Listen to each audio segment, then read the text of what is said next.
बिस्मिल्लाहिर्रहमानिर्रहीम अल्हम्दुलिल्लाहि रब्बिल आलमीन वस्सलातु वस्सलामु अला अशरफिल अंबिया वल मुरसालिन व अला आलिहि ওয়া সাহবিহি আজমাইন।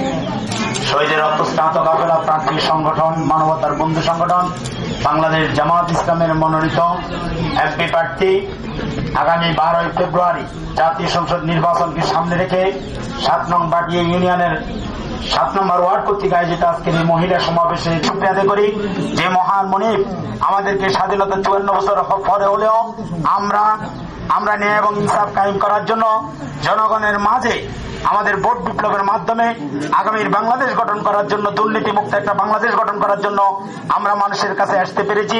এই জন্য শুকরিয়া আদায় করি আলহামদুলিল্লাহ। আল্লাহর আইন সত্যকে শাসন কায়েম করতে হলে আমাদেরকে ঐক্যবদ্ধভাবে আগামী 12 তারিখে ব্যালট বিপ্লবের মাধ্যমে আমাদেরকে এই জিহাদে শরীক হয়ে আমরা আগামী দিন প্রমাণ করতে হবে বাংলাদেশে কোনো দুর্নীতিবাজ, কোনো চাঁদাবাজ, কোনো টেন্ডারবাজ, কোনো অনৈতিক কাজের লোকদেরকে আমরা এই দেশে আর ভোট দেব না। এই বাংলাদেশের সকল মানুষ এখন ঐক্যবদ্ধ হয়েছে।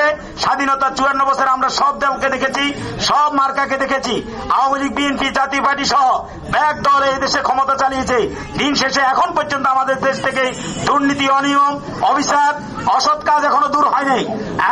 এই জন্য এই দেশের বাংলাদেশের মানুষ এখন সিদ্ধান্ত নিয়েছে, বিশেষ করে আমাদের মা বোনদের এখন সারা বাংলাদেশে একটা সেন্টিমেন্ট উঠেছে, যারা নারীদের উপর অত্যাচার, অবিচার করে, নারীদের ইজ্জত নষ্ট করে, এই সমস্ত দলদেরকে আমরা ভোট দিতে চাই না। সম্মানিত মা এবং বোনেরা, বাংলাদেশ জামাত ইসলাম এবং জামাতের নেতৃবৃন্দ সহ জামাতের সাইদি সাহেবের একমাত্র স্বপ্ন ছিল এই দেশের মানুষের অধিকার প্রতিষ্ঠা করা। সম্মানিত মা বোনেরা, সাইদি সাহেবদের স্বপ্ন যদি বাস্তবায়ন করতে হয় তাহলে আমাদেরকে ন্যায় এবং ইনসাফের মার্কা, দাঁড়িপাল্লা মার্কা ভোট দিয়ে আমাদেরকে আগামীর সৎ এবং ইনসাফ ভিত্তিক রাষ্ট্র পরিচালনার জন্য আমার সবার প্রতি উদাত্ত আহ্বান জানিয়ে আমি আমার কথা শেষ করছি। আসসালামু আলাইকুম।